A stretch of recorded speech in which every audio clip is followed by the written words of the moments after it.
كلام سوف يريح قلبك بإذن الله. شيئان يحددان من أنت: الصبر عندما لا تملك شيئا، وأخلاقك الرفيعة عندما تملك كل شيء. أنت رائع حينما تتجاهل من يسيء إليك، وكريم حين تخفف من أحزان غيرك، ولطيف حين تهتم بمن حولك، وجميل حين تبتسم. مهما كانت الظروف، تذكر أننا سنرحل يوما ما وسيبقى الأثر.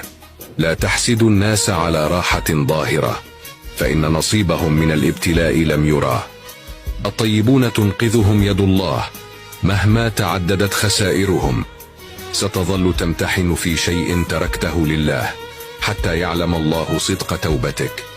أقوى عامل لبناء الذات هو مراقبة الله، وأقوى عامل لهدم الذات هو مراقبة الناس. أولعلك تنام هذه الليلة على أمر قد يئست منه، ليوقظك الله فرحا بانفراجه.